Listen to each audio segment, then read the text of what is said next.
सुजित वांगणकर उपस्थित लोकांचे स्वागत करतो. यावर्षी आपण श्री गणेशोत्सवाचा 100वी साथ केली. तसंच 2023 साली संघालाही 100 वर्ष पूर्ण होणार आहेत.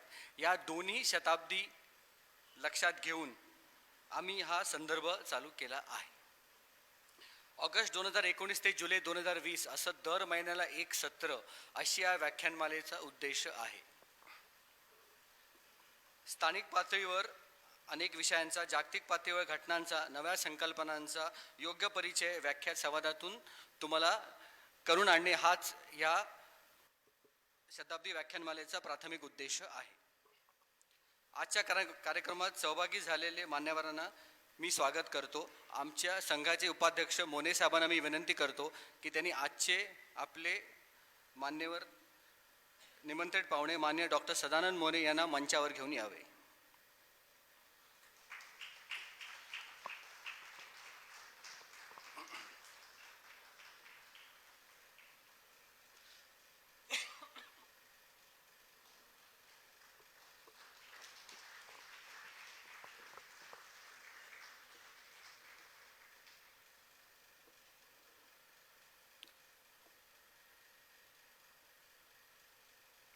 लोकमान्य सेवा संघाचे श्री व फाटक ग्रंथसंग्रहालय 1925 पासून स्थापन झाले आहे. 80,000 पुस्तकांनी समृद्ध अशा या ग्रंथालयाचे मानसदस्यत्व पत्र आणि लोकमान्य शताब्दी व्याख्यानमालेचे स्मृतिचिन्ह देऊन संघातर्फे डॉक्टर मोरे यांना सन्मानित करावे अशी मी विनंती उपाध्यक्ष मोने साहेबांना करतो.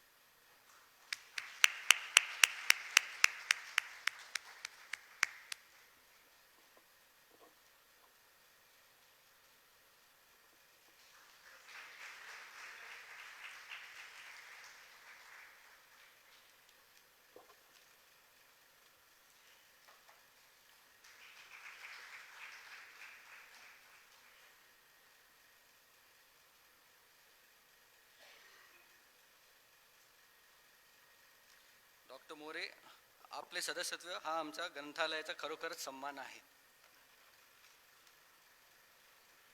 व्याख्यानानंतर डॉक्टर मोरे श्रोत्यांच्या प्रश्नांना उत्तरं देतील. त्यासाठी आवश्यक कागदपत्राची सोय केलेली आहे. एक निवेदन, मी कार्यवाह श्री महेश काळे यांना विनंती करतो त्यांनी मंचावर यावे.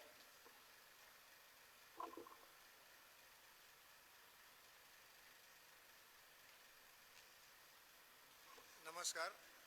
मी आपला काय फार वेळ घेणार नाही. आपल्याला फक्त 1-2 सत्कार करायचे आहेत. आपल्या व्यायामशाळेत रेग्युलरी सराव करणारा असा हा राज्यस्तरीयवर बरीच पारितोषिकं मिळाला मेघ रॉय आज आपल्याकडे आलेला आहे. त्यांनी आत्ता नुकताच राष्ट्रीय पातळीवर झालेल्या जे गुवाहाटीमध्ये खेलो इंडिया खेलो झालं त्यात त्यांनी एक रौप्य पदक आणि एक ब्रॉन्झ पदक अशी 2 पदकं मिळालेली आहेत. तर आपण संस्थेच्या वतीने त्याचा सत्कार करणार आहोत. मी आपल्या प्रमुख पाहुण्यांना विनंती करतो की त्यांनी त्याचा सत्कार करावा व त्याला आंतरराष्ट्रीय पातळीवर पण असेच यश मिळावं असे त्यांचे आशीर्वाद द्यावा. Make please come on stage.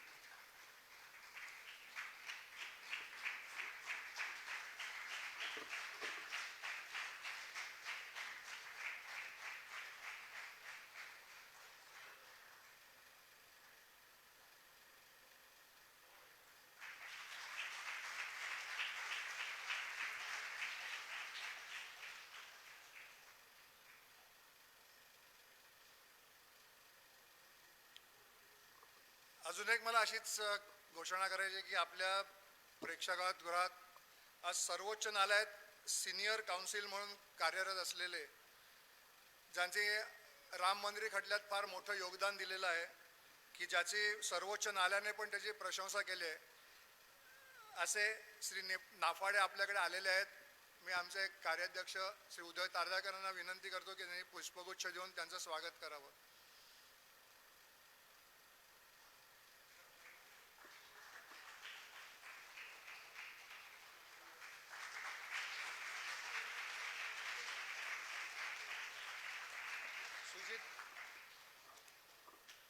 यापुढे सुजित परत चालू करा. लोकमान्य शताब्दी व्याख्यानमालातील हा योग महाशिवरात्रीत आणि तोही संत तुकाराम महाराजांच्या वंशजाकडून आम्हास ज्ञानामृत मिळावे हा योगायोगच. आम्ही खरंच भाग्यवान आहोत. भारताला विशेषतः महाराष्ट्रात संतांची मांडळी म्हटलं की ज्ञानबा तुकाराम ही दोन नावं येतात. तर राष्ट्रप्राणीच्या मांडळीत स्वातंत्र्य सेनानींचे सार म्हणजे लोकमान्य टिळक आणि महात्मा गांधी. महाराष्ट्राला देशपातळीपेक्षा आंतरराष्ट्रीय पातळीवर नेण्यात लोकमान्य टिळकांचे योगदान आहे. तोच वारसा पुढे गांधींनीही चालू ठेवला. तरीही आपण ह्या दोघांना वेगवेगळ्या कप्प्यात ठेवतो. ही सांक्षकता आज आपले वक्ते डॉक्टर सदानंद मोरे पूर्णपणे दूर करणार आहेत. आता मी आमच्या कार्यकारिणी सदस्य श्री अतुल गोखले यांना विनंती करतो त्यांनी डॉक्टर मोरे यांचा परिचय करून द्यावा.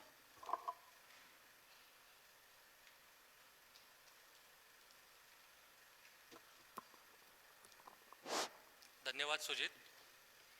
आजचे आपले व्याख्याते डॉक्टर सदानंद श्रीधर मोरे म्हणजे बहुआयामी हा शब्दही फिका पडेल असे व्यक्तिमत्व आहे.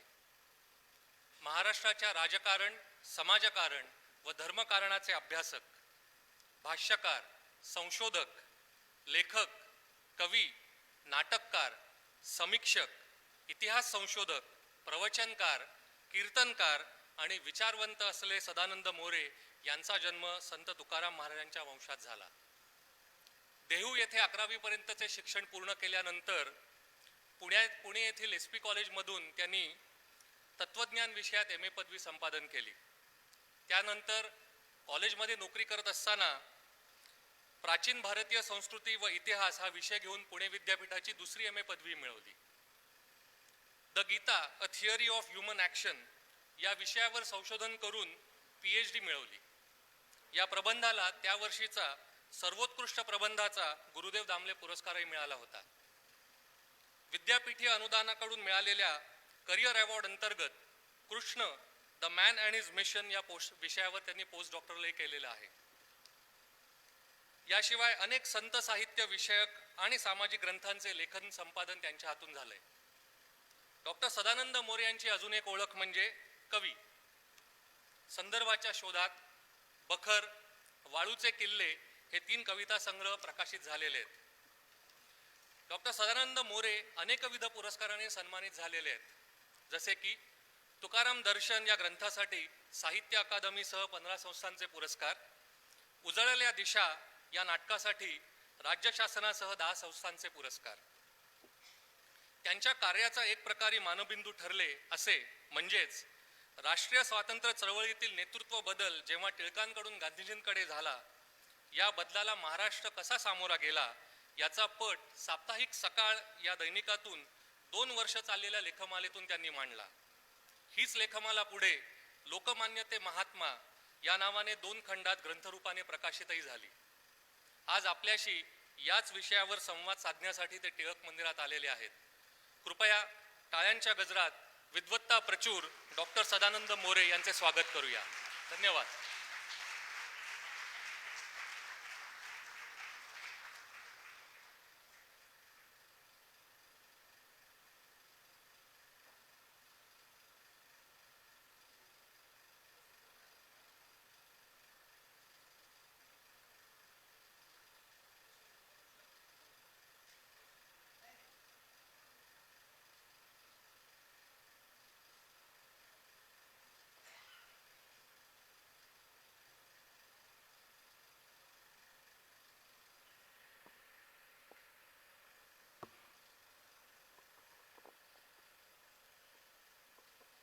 लोकमान्य सेवा संघ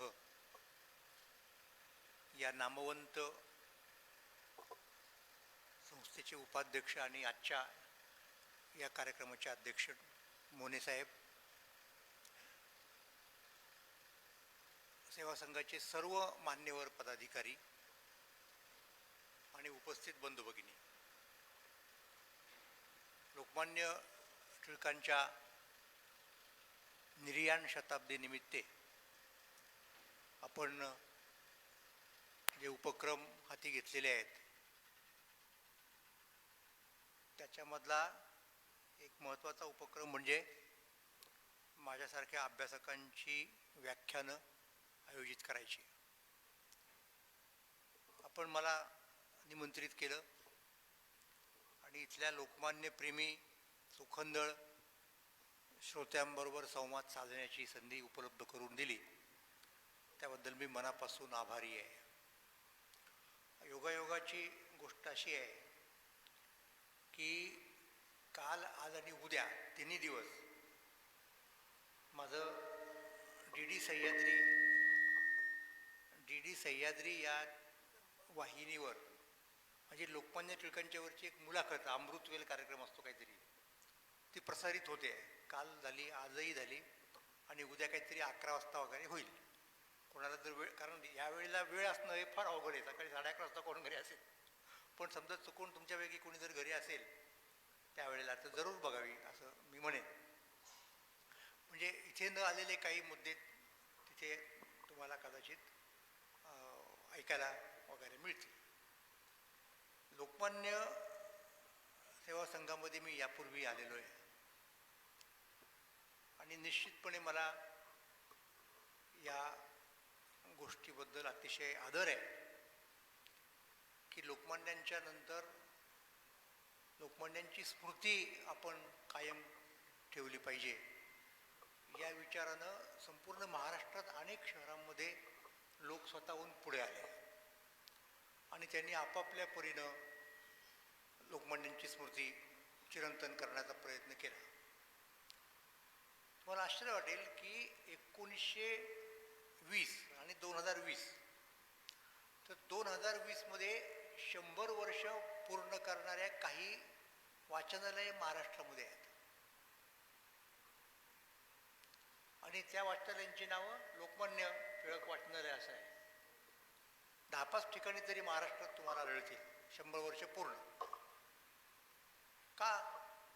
कारण लोकमान्य गेल्यानंतर अनेकांना असं वाटलं की आपण काहीतरी करावं त्यांच्या स्मृतीसाठी. आणि काय करावं?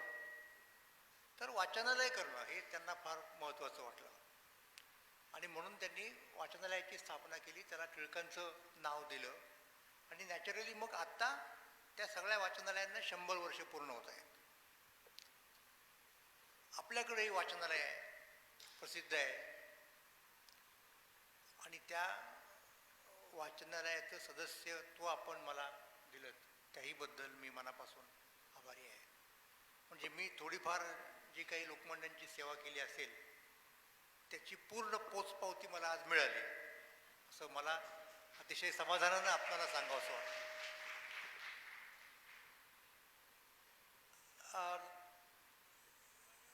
टिळकांचा आणि माझा म्हणजे अभ्यास विषय आणि अभ्यासक असा परिचय केव्हा झाला असेल असं मी जेव्हा आठवायचा प्रयत्न करतो तेव्हा मला आठवतं की 1985 साली काँग्रेसच्या स्थापनेला 100 वर्ष पूर्ण झाली होती आणि त्या निमित्तानं महाराष्ट्र सरकारच्या वतीनं एक काहीतरी ग्रंथ काढायचं चाललं होतं आणि त्या ग्रंथाचं काम संपादनाचं वगैरे त्यावेळचे महाराष्ट्र विधान परिषदेचे अध्यक्ष वि.स. पागे यांच्याकडं सोपवलं होतं. तर पाग्यांची आणि आमच्या वडिलांची मैत्री होती, ते मला ओळखायचे. मी त्यावेळेला नुकताच एका कॉलेजमध्ये प्राध्यापक म्हणून बरेच म्हणजे 10 वर्ष झाली होतो तत्त्वज्ञानाचा अभ्यासक. तर पागेसाहेबांनी मला बोलवलं आणि आम्ही एक काही 10-15 लोक पुण्यामध्ये आमची एक बैठक घेतली. त्यात आमचे डॉक्टर सुरेंद्र बारलिंगे होते जे माझे पुणे विद्यापीठामध्ये गुरुजी होते आणि त्यांनी सांगितलं की आपल्याला एक ग्रंथ तयार करायचा आहे या निमित्ताने आणि मग कोण कशावरती लिहिल कोण वगैरे वगैरे अशी चर्चा झाली, असा खल झाला आणि त्यात असं ठरलं त्या बैठकीमध्ये की लोकमान्य टिळक, महात्मा गांधी आणि भगवद्गीता या विषयावरती मी लिहावं. कारण तेव्हा भगवद्गीता हा माझा आवडता विषय होता. डॉक्टरेटचा प्रबंधसुद्धा माझा भगवद्गीतेवरतीच आहे. मी ती आनंदाने मान्य केली आणि पागेसाहेब म्हणाले की अशा प्रकारचं एक पुस्तकच पूर्वी एका अभ्यासकांनी लिहिलेलं आहे, D.K. गोसावी, गीता टिळक अँड गांधी. ते वाचलं की तुझं काम अजून सोपं होईल. मग त्याप्रमाणे मी ते पुस्तक मिळवलं, वाचलं. अर्थात तो ग्रंथ तयार होण्याचा योग नव्हता, तो नाही झाला. म्हणजे अनेक कारणं असतील त्याला, मलाही माहीत नाहीत काय असतील ती किंवा काय होती ती, पण तो ग्रंथ प्रत्यक्षात नाही येऊ शकला. पण तेव्हा माझ्या डोक्यात एक कल्पना आपोआप प्रविष्ट झाली. ती कोणती? तर लोकमान्य टिळक आणि महात्मा गांधी यांना जोडणारा एक दुवा म्हणजे भगवद्गीता आहे.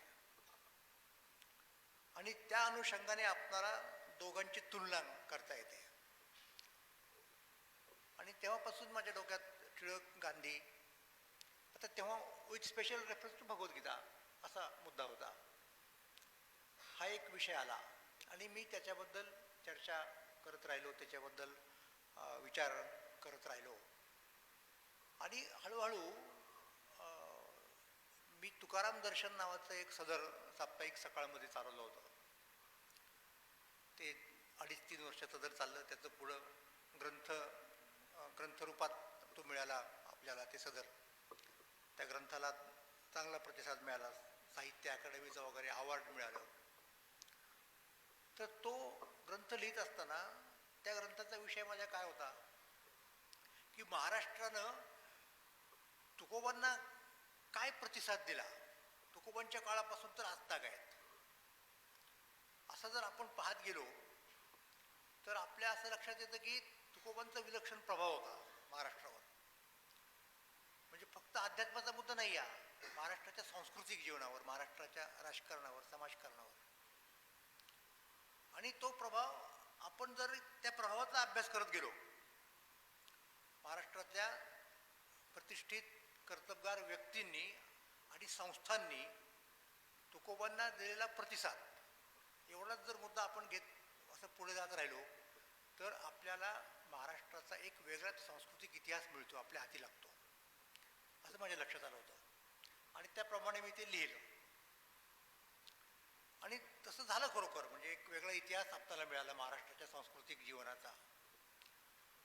आणि मग हा जो प्रभाव आहे तुकोबांचा, तो कुठपर्यंत येतो? तो लोकमान्य टिळकांच्यापर्यंत नक्कीच येणार. कारण लोकमान्यांच्या गीता रहस्य या महाग्रंथाची सुरुवात तुकोबांच्या अभंगाने होते आणि ग्रंथाचा समारोप तुकोबांच्या अभंगाने होतो. आणि सगळ्यात जास्त अवतरणं जर गीता रहस्यात कोणाचे असतील तर ते तुकोबांची आहेत. म्हणजे हा तुकोबांचा प्रभाव आहे लोकमान्य टिळकांच्यावरती. किंबहुना मी असंही पॉइंट आऊट केलं की भगवद्गीतेचा अर्थ लावताना लोकमान्य टिळकांनी ज्या एका शब्दाचा वापर केला, शब्दप्रयोग केला, तो म्हणजे निष्काम कर्मयोग. आपल्याला सगळ्यांना माहिती आहे. तर मी भगवद्गीतेचा अभ्यासक असल्यामुळं अर्थातच हे पाहत गेलो की भगवद्गीतेच्या कुठल्या भाष्यामध्ये अशा प्रकारचा शब्दप्रयोग सापडतो का, निष्काम कर्मयोग. तर कुठेही नाही मिळाला मला. शंकराचार्यांच्या भाष्यापासून तर सगळ्या प्रकारची भाष्य मी अभ्यासेली, कुठेही निष्काम कर्मयोग, नुसता कर्मयोग शब्द मिळतो निश्चितपणे, पण निष्काम कर्मयोग शब्द कुठेही नाही. आणि मग माझ्या लक्षात असं आलं की हा शब्दप्रयोग लोकमान्य टिळकांच्या अगोदर तुकाराम महाराजांनी केलेला आहे. आणि तोच कॉन्टेक्स्ट आहे. म्हणजे कोणता? भगवद्गीतेचा, म्हणजे अर्जुन आणि कृष्ण यांच्या संवादाचा. अर्जुनाचा पुढचा प्रश्न काय होता की मी आता क्षत्रिय म्हणून जे युद्ध करणार आहे त्या युद्धामध्ये हत्या होणार, आणि ती माझ्या स्वजनांची हत्या आहे, ती शत्रूची नाही. खरं तर कौरव हे त्याचे शत्रू नाही आहेत, ते स्वजन आहेत. आणि स्वजनांची हत्या करावी का? क्षात्रधर्मात बसतं का? बसल्यास कसं? हा त्याचा प्रश्न होता. आणि त्या प्रश्नाला कृष्णाने संपूर्ण उत्तर दिलं, ते भगवद्गीतेमध्ये आहे. तर तुकोबा शब्दप्रयोग असा करतात तो, हत्या क्षात्रधर्म नव्हे निष्कामते कर्म. म्हणजे क्षात्रधर्मानं जर हत्या केली कोणाची, एखाद्या क्षत्रियानं, सैनिकानं, तर त्याला हत्या नाही म्हणायचं, ते निष्काम कर्म आहे. हे असं तुकोबांनी सांगितलेलं आहे.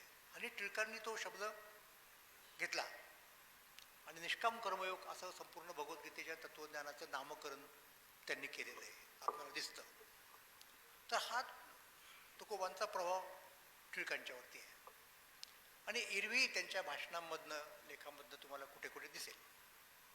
आता नेमकं झालं काय, म्हणजे लोकमान्य ते महात्मा या विषयाकडे मी कसा आलो हे सांगायचं होतं, म्हणून मी हा विषय घेतला. झालं काय की टिळकांच्या आयुष्यातल्या शेवटच्या 2 वर्षांमध्ये खरं तर जास्त, परंतु आपण एक 2-3 वर्षांमध्ये म्हणूयात, भारताच्या राजकीय क्षितिजावर गांधीजींचा उदय झाला. तत्पूर्वी गांधीजी दक्षिण आफ्रिकेमध्ये होते, काम करत होते तिथल्या भारतीय कृष्णवर्णीय लोकांच्या संदर्भात ब्रिटिश सरकार तिथलं जो पक्षपात करायचा त्या संदर्भात गांधीजींनी आवाज उठवला. त्यात त्यांना यशसुद्धा आलं आणि तिथलं काम आता आपलं झालेलं आहे असं समजून गांधीजी परत भारतामध्ये आले. आणि भारतात जेव्हा गांधीजी आले तेव्हा लोकमान्य टिळक टॉपवरती होते. आणि दोघांच्या आयुष्यक्रमाचा विचार केला तर आपल्याला दिसेल की असे लोकमान्य टिळक मंडालेवरनं आवाज कमी करा बघा. जास्त बोलतोय. लोकमान्य टिळक मंडालेमधनं तुरुंगवास 6 वर्षांचा संपून भारतामध्ये आले. मुंबई बंदरामध्ये अर्थात उतरले आणि थोड्याच दिवसामध्ये गांधीजी तिकडनं म्हणजे दक्षिण आफ्रिकेचं काम संपवून भारतामध्ये आलेले आहेत. म्हणजे काही महिन्यांचाच त्यांच्यामध्ये अंतर आहे येण्यात. आणि नॅचरली लोकमान्य टिळक हे लोकप्रियतेच्या शिखरावरती आहेत की 6 वर्ष ज्या माणसानं तुरुंगवास सहन केला या वयामध्ये असा तो माणूस आहे. आणि आता भारतीय राजकारणाला एक नवीन दिशा मिळेल. त्यामुळं लोकमान्य टिळक त्यावेळेला अगदी त्यांच्या आयुष्यातल्या शिखरावरती होते. म्हणजे शेवटची त्यांची 6 वर्ष मंडालेवरनं आले परत 14 साली आणि 20 साली गेले. 6 वर्षाचा काल फार महत्त्वाचा आहे त्यांच्या आयुष्यामधला. आमचे मित्र अरविंद गोखले यांचं तर एक पुस्तकच येते टिळकांच्या या शेवटच्या 6 वर्षावरती, टिळक पर्व म्हणून. तर गांधीजी दक्षिण आफ्रिकेतल्या कामामुळे त्यांचं नाव झालं होतं, सगळ्या जगात नाव झालं होतं. पण भारतात त्यांचं काही कार्य नव्हतं आणि ते आले आणि त्यांचं काम सुरू झालं जे काय असेल ते. पहिले वर्ष तर त्यांनी काहीच केलं नाही, कारण गोखल्यांना म्हणजे त्यांच्या गुरूंना त्यांनी आश्वासन दिलं होतं की मी वर्षभर काही बोलणार नाही राजकीय विषयांच्यावरती, भारत पाहून येईन. मग त्याप्रमाणे त्यांनी भारत भ्रमण केलं वगैरे वगैरे. दरम्यानच्या काळात टिळक परदेशी गेले वगैरे वगैरे, परत आले आणि त्या काळात गांधीजींनी काही गोष्टी केल्या होत्या. म्हणजे महत्त्वाची गोष्ट कोणती गांधीजींनी केली, पहिल्यांदा त्यांनी त्या निळीचा सत्याग्रह केला चंपारण्यामध्ये. एक स्थानिक प्रश्न होता बिहारमधल्या अरण्यामध्ये, त्याचा सत्याग्रह म्हणून त्याला. नंतर तिथेच एक साबरमतीला अहमदाबादमध्ये एक गिरणी होती साराभाईंच्या मालकीची, तिथे गिरणी कामगारांना मदत केली, संप घडवून आणून वेगळ्या प्रकारचा. अशा काही गोष्टी केल्या. खेडा जिल्ह्यामध्ये एक शेतकऱ्यांच्यावरच्या संदर्भात एक काही अन्याय होत होता तिथेही. पण त्या सगळ्या चळवळी अशा छोट्या चळवळी होत्या. व्यापक चळवळ संपूर्ण भारताला व्यापील अशी आत्तापर्यंत झालेली नव्हती. ती गांधीजींनी केली आणि ती केली तेव्हा टिळक इंग्लंडमध्ये होते आणि इंग्लंडमध्ये सुद्धा त्यांनी त्या चळवळीला पाठिंबा दिला निश्चितपणे. तिथं सभा घेतल्या आणि परत जेव्हा आले भारतामध्ये उतरले मुंबईला बंदरामध्ये बोटीतून आणि पत्रकारांनी त्यांना घेरलंच. तर तेव्हा ते म्हणाले की मला गांधीजींनी इथं चळवळ केली, त्या चळवळीत भाग घ्यायला मी इथे नव्हतो याचा मला खेद वाटतो. कोणती चळवळ ती? Rowlatt act. महायुद्ध संपल्यानंतर महायुद्धाच्या काळात ज्या तरतुदी होत्या, विशेषतः अभिव्यक्तीच्या संदर्भातले जे निर्बंध होते, आणीबाणी होती ना त्या काळामध्ये. युद्ध म्हटल्यानंतर आणीबाणीच असते. पहिलं महायुद्ध आता ते संपलं होतं आणि त्या महायुद्धात भारतीय लोकांनी खूप मदत केली ब्रिटिशांना. ब्रिटिशांच्या त्या विजयामध्ये भारतातल्या सैनिकांचा आणि अनेक गोष्टींचा इतर मदतीचा फार वाटा आहे. आणि आता तर ब्रिटिशांनी भारताच्या बाबतीत अधिक उदार व्हायला पाहिजे अशी भारतीयांची अपेक्षा होती. त्याच्याऐवजी ब्रिटिशांनी एक असा कायदा आणला, असं बिल आणलं, रौलट बिल त्याला म्हटलं जातं. रौलट नावाच्या माजी न्यायाधीशांनी तयार केलं होतं म्हणून, की ज्याच्यामुळं प्रचंड सेन्सरशिप वाढणार होती आणि सरकारला अधिकार होते की कोणाला पकडायचं, कोणाला बंद करायचं वगैरे वगैरे. तर ते काही लोकांना आवडलं नाही आणि त्याच्याविरुद्ध गांधीजींनी जी चळवळ केली ती सगळ्या भारतात चळवळ पसरली एकाच वेळेला. म्हणजे ती अशी पॉकेटची चळवळ नव्हती, एकाच वेळेला. म्हणजे अमृतसर असेल, कराची असेल, दिल्ली असेल, मुंबई, कलकत्ता, मद्रास, सगळ्या ठिकाणी ती चळवळ झाली रौलट ॲक्टची. आणि त्यामुळं गांधीजी एकदम प्रसिद्धीला आले. त्याच्या अगोदर जेव्हा टिळक प्रत्यक्ष इंग्लंडला गेले, इंग्लंडला जाण्याच्या अगोदर खटल्यासाठी गेले, चिरोल खटला वगैरे, फार तपशिलात जात नाही, आपल्याला थोडा वेळ पण नाही. तर अवंतिकाबाई गोखले नावाच्या सत्याग्रही कार्यकर्त्या, अभ्यासक होत्या मुंबईमधल्याच. ते चंपारण्यात गेल्या होत्या गांधीजींना मदत करायला. तर त्यांनी गांधीजींचं चरित्र लिहिलं मराठीमध्ये. तर ते मराठीमधलं गांधीजींचं पहिलं चरित्र. आणि त्यांनी विनंती केली गांधीजींना, टिळकांना, की तुम्ही या चरित्राला प्रस्तावना लिहा. टिळक इंग्लंडला जायच्या गडबडीमध्ये होते, तरी पण त्यांनी वेळात वेळ काढून प्रस्तावना लिहिली. तोपर्यंत गांधीजी मोठे झालेले नव्हते भारतामध्ये, लक्षात घ्या. पण त्यांचा एक वेगळा मार्ग आहे हे लोकांना कळलं होतं, की ज्या मार्गाची परीक्षा त्यांनी आफ्रिकेत पाहिली होती आणि त्यात त्यांना बऱ्यापैकी यश मिळालं होतं. म्हणून टिळकांनी गांधींच्याबद्दल लिहिलं, गांधींच्या मार्गाबद्दल लिहिलं आणि ती प्रस्तावनाही गाजली चरित्रासकट. तर अशा प्रकारचे त्यांचे संबंध टिळक असताना निर्माण झालेले होते. आणि गांधीजींच्या मोठेपणाची म्हणा किंवा त्यांच्यामधल्या क्षमतांची जाणीव ही टिळकांना झालेली होती. आणि हे तुम्हाला त्या प्रस्तावनेमध्ये स्वच्छपणे दिसून येईल. आणि मग 1920 मध्ये, म्हणजे आत्ता आपण ज्या 100 वर्षानंतर ज्या वर्षामध्ये आहोत, त्या वर्षी ऑगस्टमध्ये टिळकांचं निधन झालं. त्यावेळेला गांधीजी रौलट ॲक्ट त्यांनी चळवळ केलेली होती. आणि मधल्या काळात जालियनवाला बागेमध्ये खूप अत्याचार सरकारनं केलेले होते, कल्पना आहे आपणाला. आणि या सगळ्या गोष्टींचा एक परिणाम आणखीन एक मुद्दा घडला होता, की पहिल्या महायुद्धामध्ये तुर्कस्तान हा जो देश होता तो इंग्लंडच्या विरोधामध्ये होता.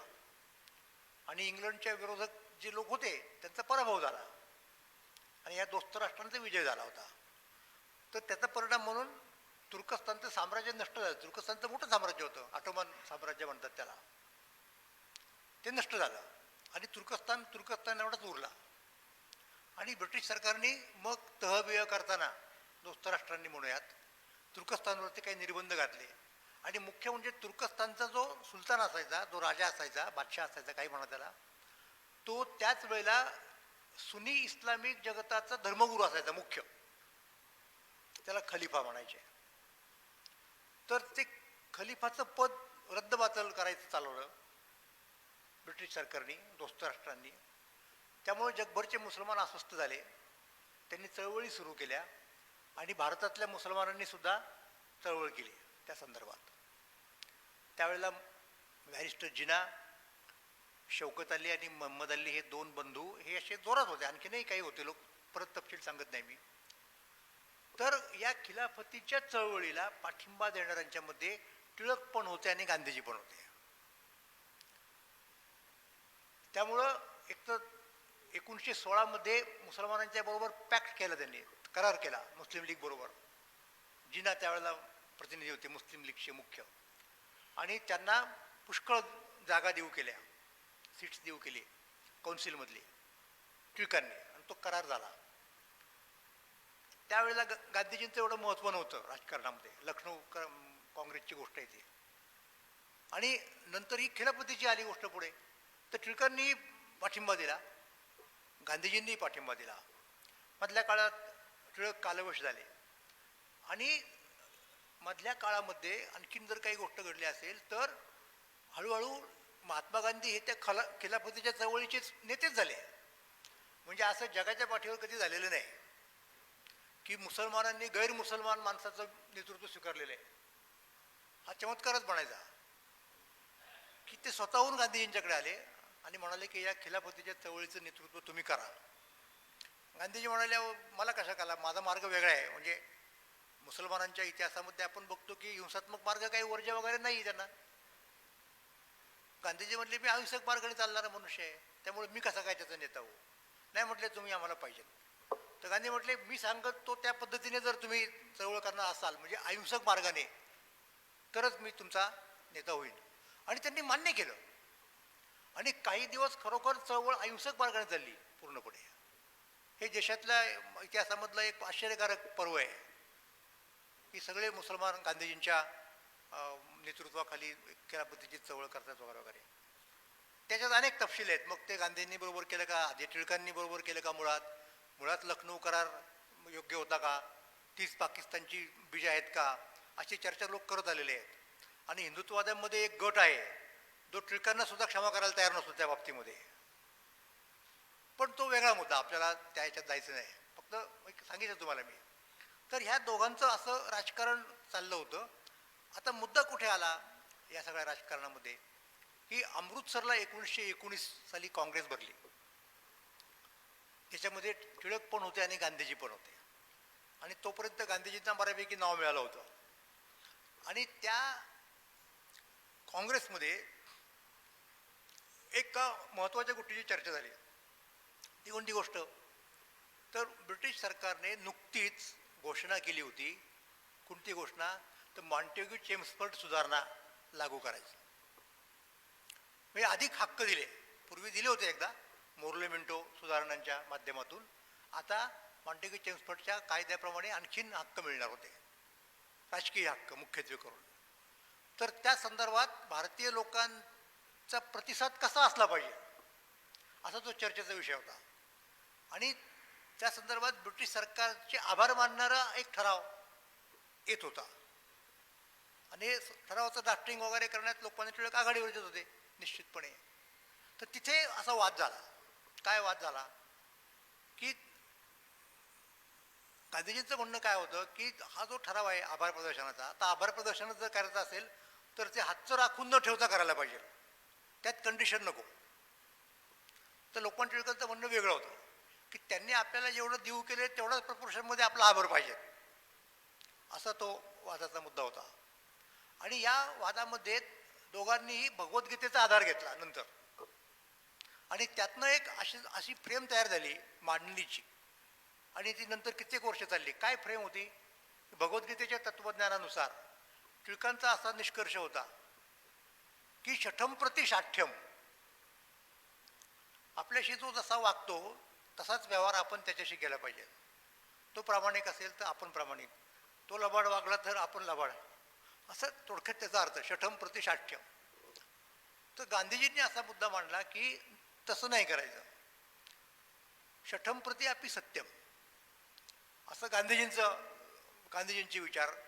अशा पद्धतीने त्यावेळेला एक वाद झाला टिळक आणि गांधी यांच्यामधला. आणि दोघांनी आधार भगवद्गीतेचाच घेतला त्याच्यामध्ये वगैरे. त्या तपशिलात परत आपण कशाला आत्ता जाऊयात, नको. मग सांगायचा मुद्दा असा की टिळक आणि गांधी यांच्यामध्ये एक हा वाद जो होता तो तेव्हाच झालेला आहे पहिल्यांदा. आणि त्यावेळेला धोरण टिळकांचं कुठल्या शब्दामध्ये पकडलं गेलं शब्दबद्ध करताना, तर प्रतियोगी सहकारिता, की आम्ही ब्रिटिश सरकारला सहकार्य करू पण ते कसं असेल, प्रतियोगी म्हणजे अनकंडिशनल नव्हे, रिस्पॉन्सिव्ह इंग्रजी शब्द वापरायचा. म्हणजे ते 2 पावलं पुढे आलं तर आम्ही 2 पावलं पुढे येऊ, म्हणजे त्यांच्यावरती अवलंबून आहे. आणि गांधीजींनी त्यावेळेला असं मांडलं की नाही, पूर्ण सहकारिता अशा प्रकारे. आणि शेवटी एक संवाद टिळक गांधी याच्यामध्ये झाला. जेव्हा टिळक सरदार गृहामध्ये होते, गांधीजी त्यांना भेटायला आले आणि टिळक त्यांना म्हणाले निरोप देताना की ब्रिटिश सरकारशी झुंजताना माझे जितके हात पोळलेले आहेत जसे, तितके जेव्हा तुमचे पोळतील तेव्हा तुम्ही माझ्यासारखंच म्हणू लागाल. आणि तसं झालं. वर्षभर सुद्धा म्हणजे वर्ष देखील लोटलं नसेल, गांधीजींनी पूर्ण असहकारिता आणली. म्हणजे टिळक हे अर्ध सहकारवादी होते, गांधीजी पूर्ण सहकारवादी होते आणि गांधीजी आता पूर्ण असहकारवादी झाले. एवढा बदल झाला एका वर्षाच्या आत.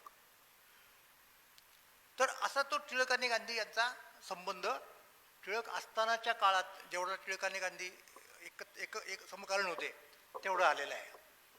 पण एक गोष्ट निश्चित झाली त्या काळात की टिळक 20 साली गेले आणि दरम्यानच्या काळात गांधीजींनी असहकारितेची चळवळ घोषित केली.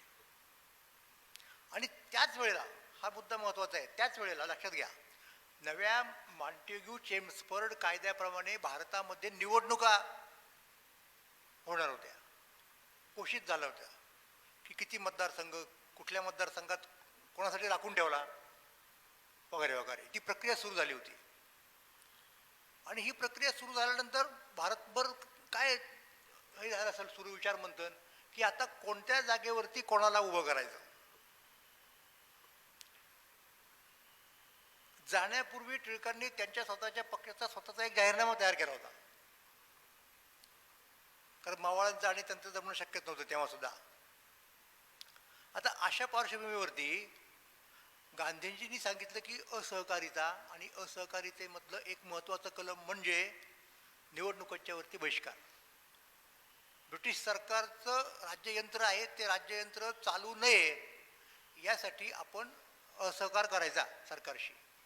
आणि असहकार्याचे कोणते कोणते क्षेत्र आहेत हे निवडणूक आणि कायदे मंडळाच्या वरती बहिष्कार, शाळा कॉलेजवरती बहिष्कार, आणि आणखीन एक प्रकारचा बहिष्कार म्हणजे वकिलांनी कोर्टावरती बहिष्कार टाकायचा. म्हणजे सभागृह, कौन्सिल, न्यायालय हिचं यंत्रणा असते मुख्य सरकार चालणारी. आणि शाळा कॉलेजमधून सरकारला अनुकूल अशा प्रकारचं शिक्षण दिलं जातं. म्हणून 3 ठिकाणी ते म्हणतो ना बुरुजावरती मारा करणं, 3 बुरुज गांधीजींनी हेरले आणि तिथे असहकारिता सुरू केली. आता ही गोष्ट टिळक असताना झालेली नाही, लक्षात घ्या. टिळक गेल्यावर प्रक्रिया सुरू झाली. मग गांधीजींनी हा कार्यक्रम काँग्रेसचा म्हणून जाहीर केलेला नाहीये. काँग्रेसचा कार्यक्रम जाहीर करायला काही प्रक्रिया असावी लागते, काँग्रेसच्या कार्यकारिणीमध्ये ठराव व्हावा लागतो. गांधीजींनी स्वतःच्या बळावरती तो जाहीर केलेला आहे. खिलाफतीचा प्रश्न आहे, जालियनवाला बागेच्या अत्याचाराचा प्रश्न आहे, आणि हे प्रश्न जोपर्यंत हे होत नाही तोपर्यंत आमचा बहिष्कार, असं गांधीजींचं म्हणणं होतं. आता काय करायचं? काँग्रेसच्या असं लक्षात आलं की कोणाला आवडून न आवडो लोकांचा पाठिंबा आहे गांधीजींना. मग आता आपण काय करायचं? म्हणून काँग्रेसनी स्पेशल अधिवेशन बोलवलं कलकत्त्याला, खास अधिवेशन. नेहमीचं अधिवेशन डिसेंबरमध्ये असतं, या ऑगस्टमध्येच झालं. का की गांधीजींनी हा कार्यक्रम सुरू केलेला आहे, त्या कार्यक्रमात काँग्रेसने सहभागी व्हायचं की नाही. आणि तिथे काय म्हणत त्याला चर्चा झाली आणि गांधीजींच्या असहकारितेच्या प्रस्तावाला काँग्रेसने मान्यता दिली, विशेष काँग्रेसने. महाराष्ट्रामधले टिळकांचे जे अनुयायी होते, आता इथे मी मुद्द्यावरती आलो, आणि जे काँग्रेसचे अनुयायी, काँग्रेसचे सभासद होते, ते कलकत्त्याला गेले होते. आणि त्यांच्या दृष्टिकोनातून लेटेस्ट गोष्ट काय होती की निवडणुकीत भाग घ्यायचं टिळकांनी ठरवलेलं होतं. टिळकांनी त्यांच्या पक्षाचा जाहीरनामा प्रसिद्ध केला होता आणि काही उमेदवार पण निश्चित झाले होते. अमक्या मतदारसंघात याला तिकीट द्यायचं, तमक्या मतदारसंघात त्याला तिकीट द्यायचं. आणि त्यामुळं या टिळक अनुयायांच्या दृष्टिकोनातून असहकार ही चुकीची गोष्ट होती. त्यामुळं महाराष्ट्रातल्या टिळकांच्या अनुयायांनी कलकत्त्यामध्ये गांधीजींच्या असहकारितेच्या ठरावाच्या विरुद्ध मतदान केलं. पण एकूण विचार केला तर ठराव मान्य झाला. म्हणजे काय? म्हणजे निवडणुकावरती बहिष्कार मुख्य मुद्दा, न्यायालयावरती बहिष्कार, शाळा कॉलेजेसवरती बहिष्कार. हे गांधीजी असे एकदम मोठे नेते म्हणून पुढे आले. मग आता प्रश्न असा आला इथल्या टिळकांच्या अनुयायांच्या पुढे की ठराव तर झालेला आहे, आपण विरोध केला असला तरी ठराव झालेला आहे, मग आपण काय करायचं? नाही सामील झालं तर तो पक्षाच्या धोरणाच्या विरुद्ध आपण काहीतरी केलं असं त्याचा अर्थ होईल. मग त्यांनी असा पवित्रा घेतला पहिल्यांदा की आम्ही आहोत ठरावाच्या बरोबर. पण हे स्पेशल अधिवेशन होतं, मुख्य अधिवेशनात मंजूर झालं तर आम्ही खऱ्या अर्थाने त्याच्यामध्ये येऊ. आणि मुख्य अधिवेशन व्हायचं होतं नागपूरला, महाराष्ट्रात, डिसेंबरच्या शेवटी होत असतं. आणि त्यांना वाटलं की महाराष्ट्रात अधिवेशन आहे, परत नागपूरला आहे, विदर्भात सगळे टिळकांचे अनुयायी बहुसंख्य होते, महाराष्ट्रातही बऱ्यापैकी चांगलं बळ होतं, तर इथे तरी तो ठराव फेटाळला जाईल. पण गंमत अशी झाली की नागपूरच्या अधिवेशनात सुद्धा तो ठराव पास झाला असहकारितेचा. आणि आता काँग्रेस नाही भाग घ्यायचा निवडणुकांमध्ये. आता तिथं खरी कसोटी लागली टिळकांच्या अनुयायांची महाराष्ट्रामधल्या. झालेला आहे ठराव पास, तुम्ही म्हणता त्याप्रमाणे नागपुरात पण झालेलं आहे, मग आता काय करणार? आणि तिथं खरी कसोटी लागली. कसोटी कोणती लागली मी थोडक्यात सांगतो की या सगळ्या कालखंडामध्ये 1920 पासून तर 47 सालापर्यंत महाराष्ट्रामध्ये टिळकांचे जे अनुयायी होते, म्हणजे टिळकांचा गट म्हणूयात आपण, एक जो कोणी स्वतःला समजत होता, मानत होता, त्या संपूर्ण गटानं स्वराज्याच्यासाठी स्वतंत्र अशी कुठलीही चळवळ केलेली नाही.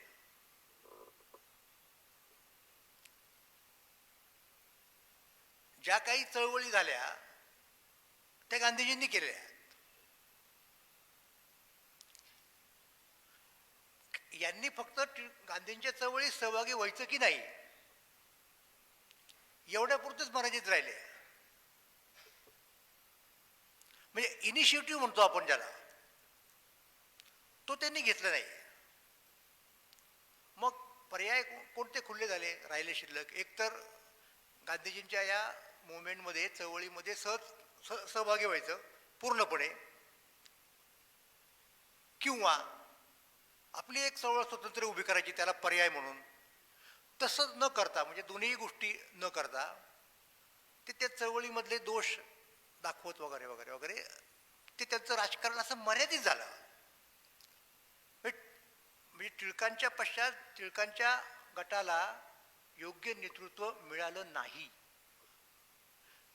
त्यामुळं भारतीय पातळीवरती फक्त टिळकांचाच गट मागे पडला असं नाही, एकूण महाराष्ट्र मागे पडला. आणि अजूनही आपण तक्रार करीत असतो की महाराष्ट्राला दिल्लीत कुणी विचारत नाही. बघा, ही आपली नेहमीची तक्रार आहे. असं म्हणजे एक महिना जात नाही असं कोणतरी स्टेटमेंट केलेलं नाही पहिल्यापासून. आणि जणू काही दिल्ली शहर आणि वगैरे वगैरे वगैरे.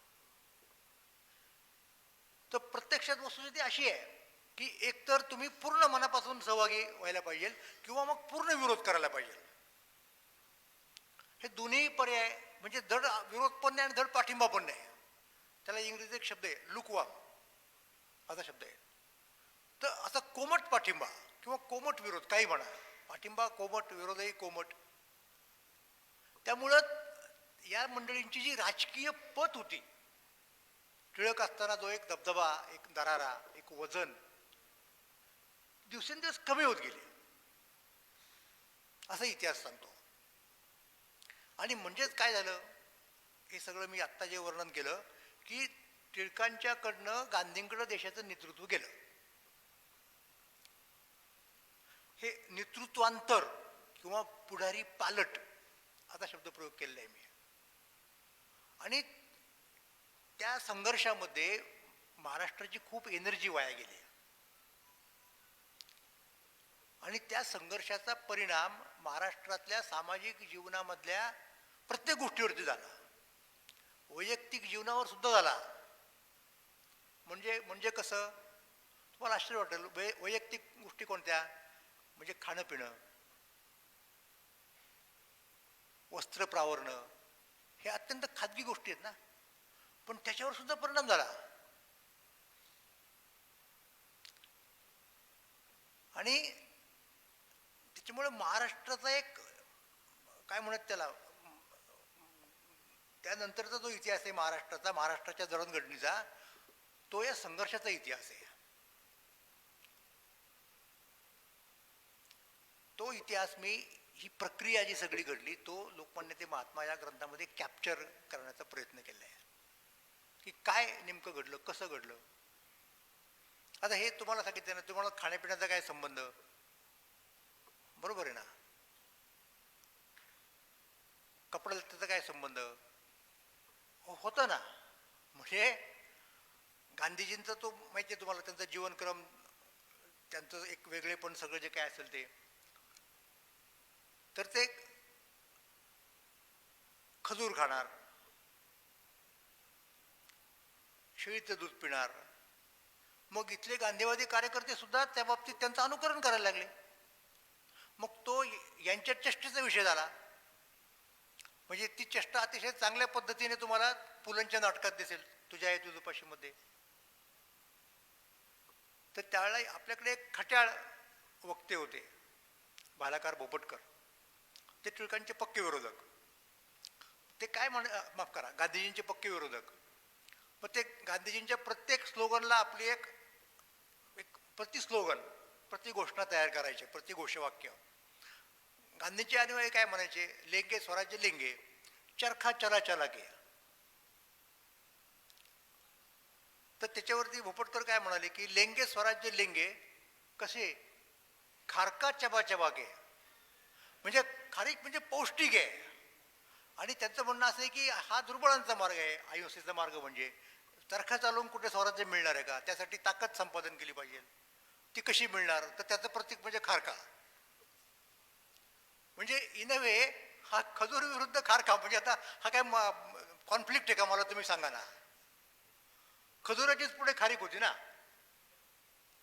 पण गांधी म्हटल्यानंतर खजूर आणि खुराक म्हटल्यानंतर खारका. हे असं खाण्यापिण्यात बदल, कपड्या लत्त्यामध्ये बदल. कसा बदल तुम्हाला सांगतो. आता सांगण्यापूर्वी एक हे सांगतो तुम्हाला, म्हणजे कसं झाली ही सगळी प्रक्रिया बघा. टिळक आणि टिळकांचे सगळे बहुतेक अनुयायी हे पुण्यातनं आलेले. आणि टिळक हे मग रोल मॉडेल होतं, मग टिळकांसारखं वगैरे वगैरे वगैरे. मग टिळकांचा आयडेंटिटीचा मुख्य भाग कोणता, तर ती पुणेरी पगडी. त्याच्यामुळे टिळकांचा अनुयायी म्हटल्यानंतर तो पगडी घालणार हे ठरवून गेलं जवळजवळ. आता गांधीजींनी काय केलं माहिती का, गांधीजींनी टोपी आणली, त्याला आपण गांधी टोपी म्हणतो. स्वतः गांधीजींनी फक्त वर्षभर घातली ती, नंतर सोडून दिली. नंतर ती भारतात संपूर्ण प्रचलित झाली. स्वातंत्र्याच्या चळवळीमध्ये टोपी हे प्रतीक बनलं. आणि गांधी टोपी घातला की शिक्षा व्हायची, घातली की, अशी ती वस्तुस्थिती होती. तर मग आता मुद्दा असा झाला की लोकमान्य टिळकांच्या अनुयायांच्या पैकी म्हणजे त्यांच्यात फाटाफूट झाली. नागपूर अधिवेशनामध्ये झाली नाही. सगळे म्हणले की पक्षाचा ठराव आहे म्हणून आम्ही तेवढ्यापुरतं मान्य करतो, नागपुरात बघू. म्हणजे कलकत्ता अधिवेशनात, माफ करा, कलकत्ता अधिवेशनामध्ये नाही झाली फूट, नागपूरला बघू म्हणले. नागपूरमध्ये पण परत गांधींचा ठराव मान्य झाला. मग फूट व्हायला सुरुवात झाली. टिळकांच्या अनुयायांच्यापैकी काही अनुयायी गांधींकडे गेले आणि काही अनुयायी गांधींना विरोध करत राहिले. त्यामुळं मी परत एकदा सांगतो, नेहमी सांगत असतो की लोकमान्य ते महात्मा हा जो संघर्ष आहे तो टिळकांच्या अनुयायांमधला संघर्ष आहे, हे आपण समजून घेतलं पाहिजे. जितके निष्ठावान टिळकांचे अनुयायी होते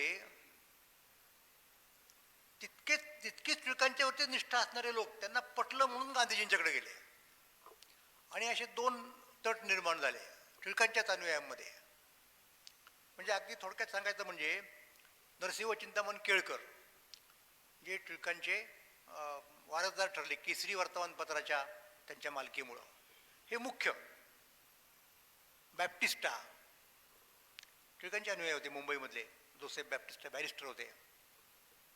असे काही लोक, हे टिळक आणि गांधी यांच्यामध्ये समन्वय होऊ शकणार नाही.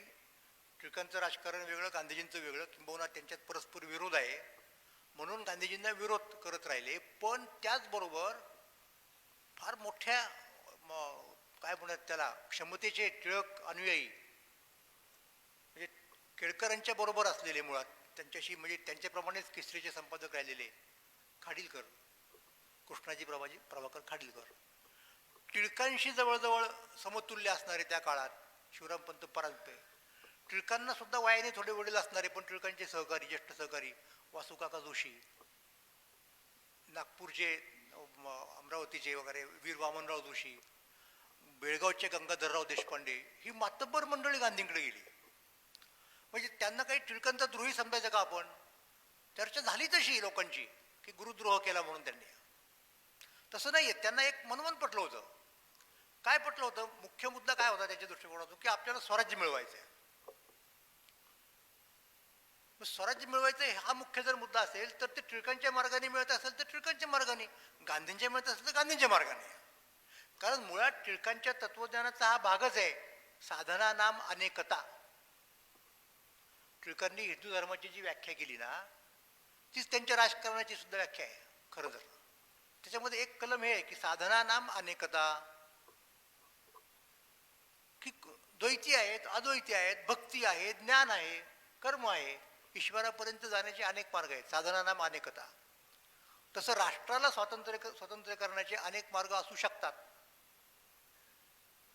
मग त्यात समजा गांधींच्या मार्गाने आपल्याला जाता आलं किंवा त्यांनी मिळत असेल, किंवा टिळकांचा लढाऊ बाणा जो होता चळवळ करण्याचा, त्या प्रकारच गांधींच्या चळवळी असतील नंतरच्या काळातल्या. कारण चळवळी ज्या काही केल्या त्या गांधीजींनीच केल्या नाही. मी तोच तो मुद्दा सांगत होतो मगाशी.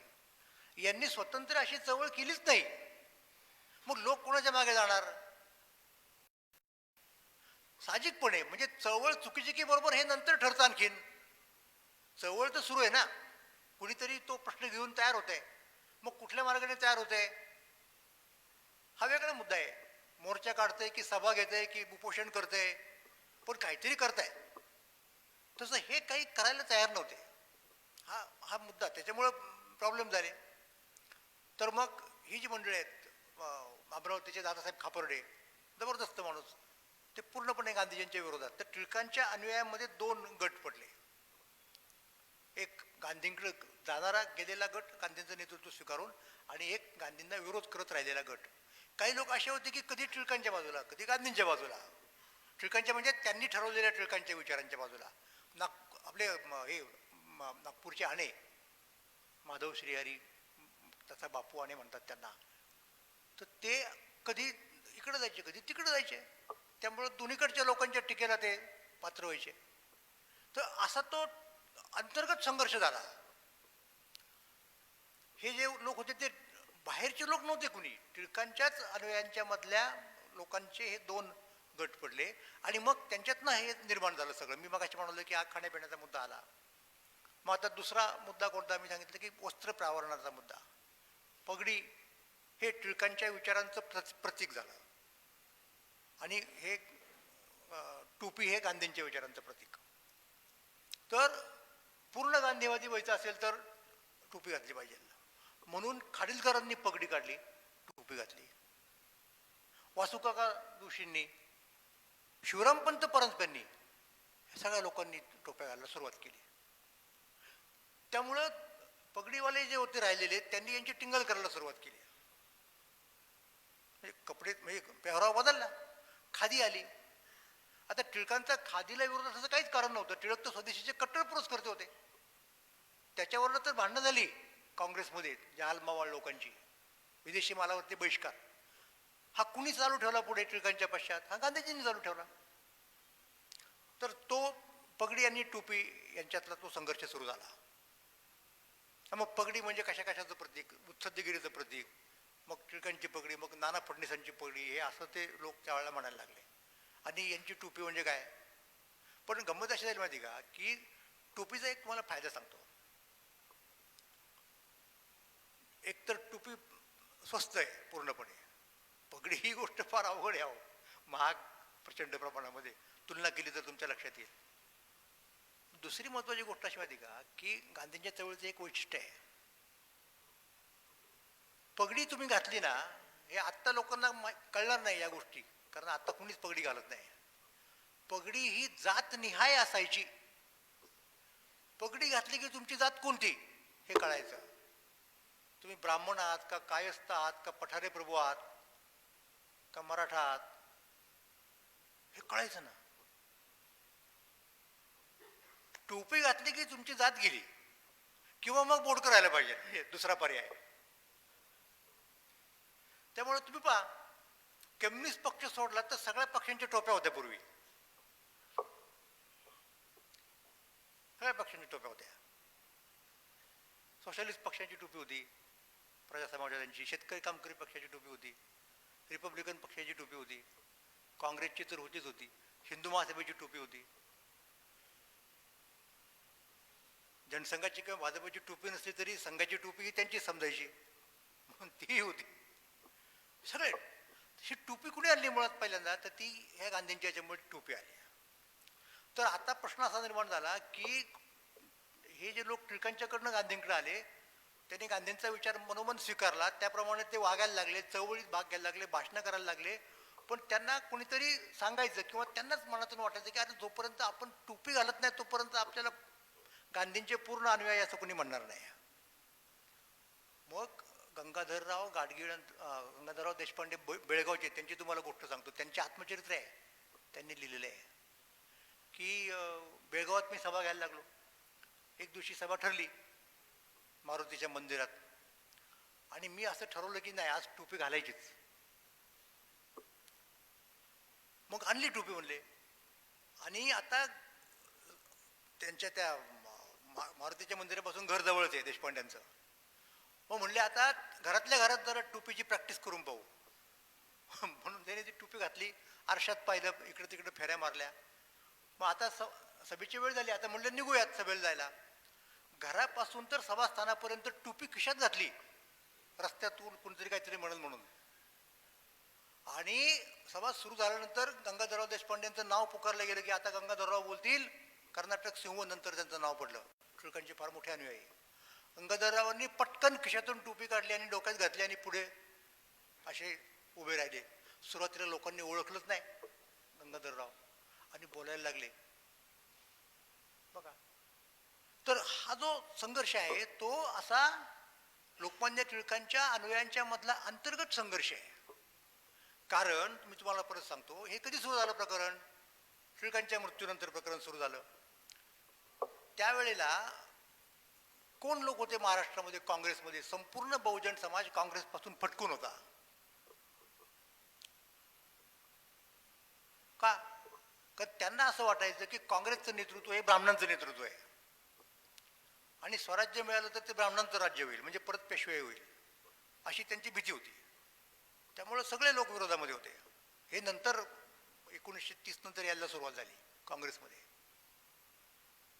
त्यामुळे तोपर्यंत काँग्रेसमध्ये मुख्य असणारे महाराष्ट्रातले सगळे ब्राह्मणच लोक होते, हे लक्षात घ्या. तर हा अंतर्गत संघर्ष सुरू झाला. मी तुम्हाला एक उदाहरण सांगितलं, तर दुसरं सांगतो आणखीन.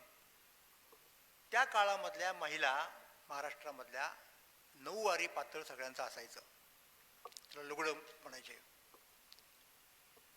तर हे 6 वारी, आणि 6 वारीचं सुद्धा नंतर 5 वारी झालं. ते कुणी केलं? हे काँग्रेसच्या सेवादलामध्ये जाणाऱ्या महिलांनी केलेले. बच्चूबाई वागळे नावाच्या बाई होत्या मुंबईमधल्या, त्यांनी पहिल्यांदा इंट्रोड्यूस केलं 6 वारी. आणि नंतर परत तोच मुद्दा आला, किती वाराची बचत झाली सांगा, म्हणजे किती पैशांची झाली? 5 आणि 4 9, जवळजवळ निम्मी. आणि महाराष्ट्रातल्या मध्यमवर्गीय महिलांनी 5 ते स्वीकारून टाकलं, चला म्हणले गडबड नको, असं आहे. तर हा काय काय घडू शकलं टिळक आणि म्हणजे लोकमान्य ते महात्मा या प्रवासामध्ये महाराष्ट्रात काय काय बदल झाले, हे बदल झाले आहेत. असं एकही क्षेत्र नाही की जिथे या बदलाचं प्रतिबिंब पडलेलं नाही. हा तो महत्त्वाचा मुद्दा होता. त्यामुळं कुठे मुद्दा येतो नेमका हे तुम्हाला सांगतो मी, की मी मगाशी ज्याचा उल्लेख केला तुकाराम दर्शन ग्रंथाचा, त्यात माझं असं लक्षात आलं की महाराष्ट्रातल्या लोकांनी तुकोबांना जे प्रतिसाद दिले वेळोवेळी, त्या प्रतिसादांच्या वरनं आपल्याला महाराष्ट्राचा इतिहास लिहिता येतो. म्हणून तो तुकाराम केंद्रित इतिहास झाला मराठी संस्कृतीचा. आधुनिक काळात महाराष्ट्राचा इतिहास जर लिहायचा झाला तर एका केंद्राने होत नाही, ते 2 केंद्र लागतात. एलिप्टिकल म्हणतो आपण, लंबवर्तुळात 2 केंद्र असतात, फोकी म्हणतात त्याला. एकाला एक फोकस, जो असेल तर फोकी, एक लोकमान्य टिळक आणि एक महात्मा गांधी, 2 असं मॉडेल येते इतिहासाचं महाराष्ट्राच्या. कारण सगळ्या गोष्टी त्या चौकटीत घडत राहिल्या त्या काळामध्ये. आणि एका अर्थाने हे स्वाभाविक कसं होतं लक्षात घ्या, म्हणजे आता आपण 100 वर्षांनी हे म्हणतोय त्याच्यात काही आपण फार मोठा हे करतो अशातला भाग नाही. त्या काळात जर आपण जाऊन पाहिलं तर चित्र काय दिसतं आपणाला? चित्र असं दिसतं की 1818 साली महाराष्ट्र जिंकला, म्हणजे मराठ्यांचं राज्य संपवलं ब्रिटिशांनी, आणि मग जवळजवळ सगळ्या भारतात राज्य स्थापन झालं. बंगालमध्ये त्याच्या आधीच झालं होतं 1757, म्हणजे आपण ज्या वेळेला पानपतला लढत होतो त्यावेळेला बंगाल ऑलरेडी घेतला होता ब्रिटिशांनी. महाराष्ट्राचे लोक शेवटपर्यंत लढले, आणि जेव्हा ते लढत होते ना तेव्हा त्या काळच्या भारतातला जवळजवळ 2/3 भारत हा मराठ्यांच्या ताब्यात होता महाराष्ट्राच्या. हेही आपल्याला नीट माहीत नसतं. दिल्लीचा बादशाह मराठ्यांच्या ताब्यामध्ये होता. त्यामुळं भारत गेला म्हणजे काय झालं, म्हणजे मराठ्यांचं राज्य गेलं हे लक्षात घ्या. मोगल बादशाह हा नाममात्र होता. प्रत्यक्ष कारभार मराठे पाहिजे, महाजी शिंदे पाहिजे उदाहरणार्थ दिल्लीत जाऊन. त्यामुळं सगळ्यात तोटा जास्त झाला महाराष्ट्राला. महाराष्ट्र हा सगळ्यात पुढे असलेला देश होता त्या काळात, प्रांत होता. त्यामुळं ब्रिटिश जर नसते आले तर भारतावरती मराठ्यांचंच राज्य झालं असतं. हे सरळ आहे, म्हणजे याच्यात काही कोणाला दुमत व्यक्त करायचं कारण नाही. त्यामुळं मुद्दा असा आहे की महाराष्ट्रातल्या लोकांना एवढं का पडलं होतं स्वराज्य मिळवण्याचं? ते त्यांचं राज्य गेलं होतं ना. म्हणून बंगालचा मुद्दा तसा नव्हता. बंगालचं राज्य गेलं म्हणजे काय, बंगालवरती नवाबाचं राज्य होतं, त्याच्याऐवजी इंग्रजांचं आलं, आणि उलट तिथल्या लोकांना ते जास्त फायदेशीर ठरलं आर्थिक दृष्टिकोनातून, शैक्षणिक सांस्कृतिक दृष्टिकोनातून वगैरे वगैरे. तो वेगळा मुद्दा. पण म्हणजे महाराष्ट्रामधनं हे नेतृत्व प्रारंभिक तयार झालं स्वराज्याचं, स्वातंत्र्य लढ्याचं. त्याचं कारण असं आहे की महाराष्ट्रातल्या लोकांना स्वातंत्र्य मिळावं अशी उर्मी आम्ही मिळवलेलं होतं, आम्ही राज्य चालवलेलं होतं. ब्रिटिशांनी जिंकलं, ठीक आहे जिंकलं, पण म्हणजे आपलं ते इतिहास गेला की काय? आपली ती प्रवृत्ती आपण जी सिद्ध केली होती ती संपली की काय? नाही. मी तुम्हाला ठिकाणाचं एक उदाहरण सांगतो, मला गंमत वाटेल ते ऐकून. मॉन्टेग्यू चेम्सफोर्ड ही मंडळी दिल्लीमध्ये होती आणि त्यांना भेटायला देशातनं सगळी शिष्टमंडळं चालली होती. तर महाराष्ट्रातल्या पण लोकांचं शिष्टमंडळ गेलं, अनेक गेली, पण एक त्याचं नेतृत्व टिळकांच्याकडे होतं. तर टिळक एरवी स्वतःच्या पोशाखाच्या बाबतीत अत्यंत बेफिकीर असायचे. व दिल्लीच्या स्टेशनवरती उतरले, जिथे उतरायचं होतं तिथे जाऊन थांबले, म्हणजे त्या ठिकाणी. आणि आता जायचं म्हटल्यानंतर त्यांनी आपली ट्रंक उघडली आणि ट्रंकेतून कोरा करकरीत नवीन ड्रेस काढला. ते त्यांच्या अनुयायांना आश्चर्य वाटलं की काय हे गव्हर्नरला भेटायला चालले म्हणून असं करतात की काय. आणि ते विचारलं एकाने की काय हो हे आज? तर ते म्हणले आपण राजे होतो आणि आता आपण राजाच्या प्रतिनिधीला भेटायला चाललोय, मग त्याच पद्धतीने गेलं पाहिजे. लक्षात घ्या. तर हे जे आहे ना ते नेतृत्व, म्हणजे राज्य गेलं होतं आपलं, आपणच ते मिळवायचं होतं. आणि हे अगदीच याच्यात अपघात नाही आहे की महाराष्ट्रातले लोक पुढे आले राज्य मिळवायला. आणि म्हणून भारतीय स्वातंत्र्य लढ्यामध्ये अखिल भारतीय पातळीवरचं पहिलं नेतृत्व टिळकांचं आहे, म्हणजे महाराष्ट्राचं आहे. त्याच्या अगोदर जे कोणी नेते झाले असतील ते त्या त्या प्रांतापुरते होते. टिळक हे एकमेव नेते आहेत की ज्यांना भारतातल्या सगळ्या दिशांमध्ये अनुयायी होते आणि सगळा भारत फिरलेले होते. टिळकांच्या आधी एवढं कोणी फिरलेलं नाही भारतभर. कराचीपासून थेट कोलंबोपर्यंत, कराची ते कलकत्ता आणि कोलंबो ते हरिद्वार, असं तुम्ही हे पहा, हा सगळा पट्टा रंगून टिळक भारत फिरलेले आहेत. त्यामुळं पहिले नेते भारताचे म्हणजे टिळक आहेत. टिळकांनी शिकवलं भारताला स्वातंत्र्य किती महत्त्वाचं आहे ते. आणि म्हणून ब्रिटिश सरकारचा टिळकांच्यावरती फार दात होता, प्रचंड. भारतीय असंतोषाचे जनक अशी त्यांची संभावना केली त्या काळात ब्रिटिशांनी. आणि टिळकांच्यावरती म्हटल्यानंतर टिळकांच्या जातीवरती पण प्रचंड रोष होता की हे बंडखोर लोक आहेत. ते एक मेळ्यामधलं पद होतं की त्यावेळची सरकारची काय ही होती, भूमिका होती. काही जरी घडलं तरी संशयित म्हणून कोणाला पकडायचं.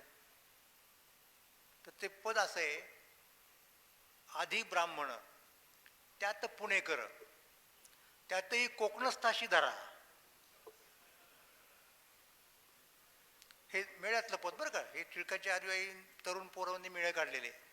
आधी ब्राह्मण त्यात पुणेकर त्यातही कोकणस्थाशी धरा. याने गोरा ठार मारिला कोणाला तरी कैद करा. ते ऐकलं त्या ब्रिटिश निरीक्षकांनी जे असायचे तिथे ऐकायला मेळ्याचं पद. ते पकडलं पोरांना, घेऊन गेले पोलीस स्टेशनात. काय म्हणले म्हण तू. त्याने म्हणून दाखवलं काय त्याचा अर्थ. गोरा म्हणजे काय म्हटलं. गोरा म्हणजे तुम्हाला माहित नाही का म्हणले, गाईच्या त्या छोट्या याला गोरा म्हणतात. त्याचा गोराशी काही संबंध नाही, ब्रिटिशाशी काही संबंध नाही. अशा त्या गमती जमती असायच्या. म्हणजे पहिलं नेतृत्व टिळकांचं नेतृत्व आहे, म्हणजे महाराष्ट्राचं नेतृत्व आहे टिळकांचं म्हणजे. आणि त्यावेळच्या सगळ्या लोकांनी गृहीत धरलेलं आहे की स्वातंत्र्य लढ्यात जर कोण पुढे असेल, अग्रभागी असेल, ती क्षमता महाराष्ट्राच्याच लोकांच्याकडे आहे. ही भारताची भावना आहे संपूर्ण. आणि तुम्हाला उदाहरण सांगतो. 1905 हा मी मुद्दाम एक पॉईंट धरलेला आहे काळाचा. 1905 साली राजकीय परिस्थिती काय होती, पॉलिटिकल सिनारिओ भारतातला काय होता नेतृत्वाचा. काँग्रेसमधल्या मवाळ गटाचे नेते गोपाळकृष्ण गोखले आहेत. जहालांचे नेते लोकमान्य टिळक आहेत. आणि अतिजहाल नवतरुणांचे नेते सावरकर आहेत. म्हणजे भारतात हे आहे. नेक्स्ट टू महाराष्ट्र मग बंगाल येतो. पण बंगालचं नेतृत्व संपूर्ण भारताला नाही मान्य. बंगालचे लोक भडक डोक्याचे आहेत. ते विचारपूर्वक निर्णय घेत नाही. ते सगळ्यांना म्हणजे त्यांची अशी त्यांची ख्याती होती. त्यामुळे महाराष्ट्रच. मग भारताचं जर मत असं अनुकूल असेल म्हणजे महाराष्ट्राबद्दल, तर महाराष्ट्राच्या लोकांना का वाटणार नाही की आपणच नेते आहोत म्हणून. म्हणून हे गृहीत धरलं होतं लोकांनी सगळ्यात, महाराष्ट्राबाहेरच्या काय आणि महाराष्ट्रातल्या काय, की टिळक जेव्हा केव्हा जातील तेव्हा नेतृत्व भारताचं आपणच करणार आहोत. टिळकांच्या अनुयायांनी पण ते गृहीत धरलं होतं. पण हे गांधीजी असे अचानक आले, कोणाच्या ध्यानामानच नव्हतं. म्हणजे मी लोकमान्य ते महात्मात म्हटलेलं आहे काय की गांधीजी असे धूमकेतूप्रमाणे आले. आपल्याला हे बाकीचे जे काय 8 ग्रह 9 ग्रह असतात ते पाहण्याची सवय असते. तुम्ही पत्रिका समजा कोणाची केली तयार, तर त्याच्यात हे ग्रह असतील ना 8 ठरलेले जे काय असतील ते. पत्रिकेत धूमकेतू असतो का? धूमकेतू हा रेग्युलर नसतोच ना, तो असा अचानक येतो. हे गांधी अचानक धूमकेतू सारखे आले. त्यामुळं आता काय करायचं यांचं नेमकं, यांना काय प्रतिसाद द्यायचा, हा संभ्रम पडला सुरुवातीच्या काळात लोकांना. आणि त्या संभ्रमावस्थेत काय झालं माहिती का, ते त्याच्यात गुंतून पडले लोक. आपण काहीतरी स्वतंत्रपणे केलं पाहिजे गांधींच्या पाशी, ही जी जाणीव यायला पाहिजे होती वेळच्या वेळी, ती इथल्या टिळकांच्या अनुयायांना आली नाही. आणि त्यामुळं साहजिक त्यातले निम्मे किंबहुना जास्त लोक गांधीजींच्याकडे गेले. अतिशय त्यांनी. आणि हे तुम्हाला सांगतो, महाराष्ट्रामध्ये गांधीजी महाराष्ट्राला पुण्याला वगैरे वगैरे तर कार्यकर्त्यांचं मोहळच म्हणायचे.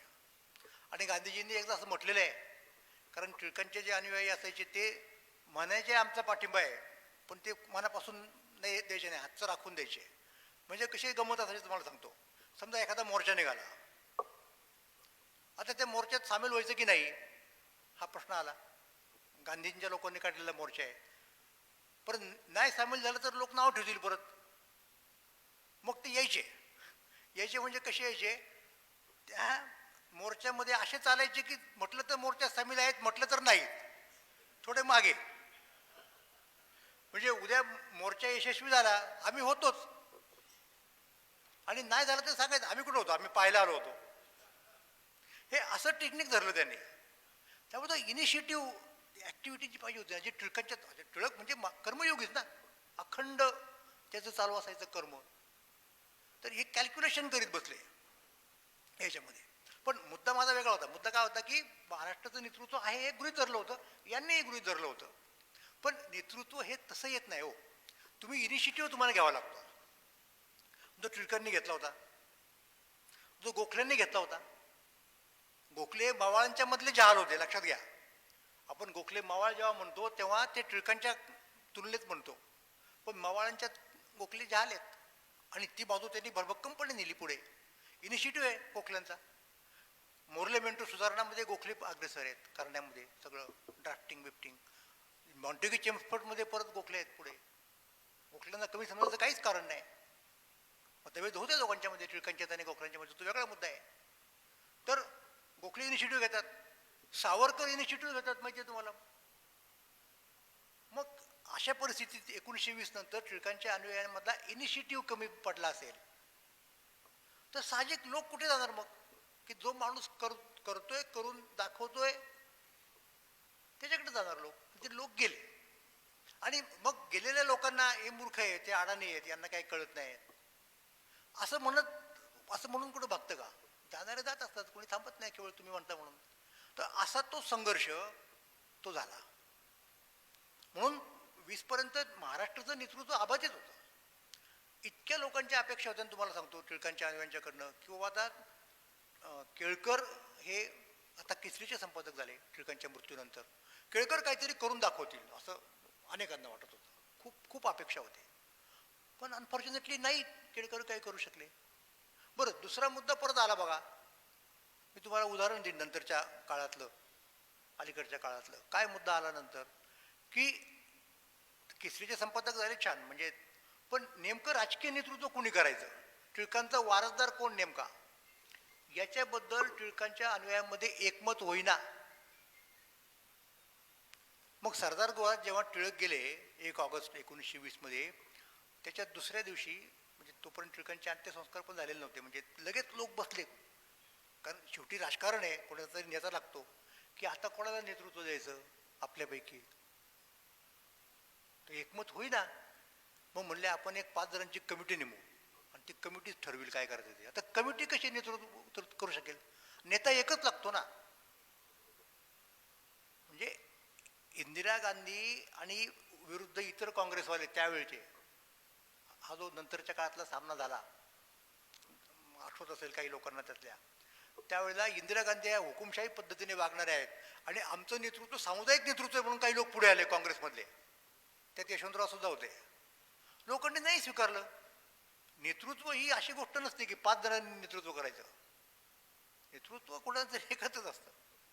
तर त्यामुळं साहजिकपणे लोकांचा प्रश्न निर्माण झाला की काय करायचं अशा वेळेला. मग म्हणजे आपण समजा टिळकांचे अनुयायी आहोत मान्य, पण मग कोणाचं मत मान्य करायचं, केळकरांचं करायचं की बॅप्टिस्टांचं करायचं की खापर्ड्यांचं करायचं. खापर्ड्यांची भूमिका एकदम टोकाची, केळकरांची मध्यम मार्गी, बॅप्टिस्टांची कायद्याच्या चौकटी.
माहीत नाही. टिळक डी सोसायटीमध्ये होते, फर्ग्युसन कॉलेजमध्ये प्राध्यापक होते. त्यांचे आणि आगरकरांचे मतभेद झाले, राजीनामा दिला आणि बाहेर आले. पण ती नोकरी होती, नोकरीचा पगार होता, म्हणजे कमी पगार होता तो, कारण त्यांनी ठरवलं होतं की कमीत कमी वेतन घ्यायचं, पण तो पाहिजे ना.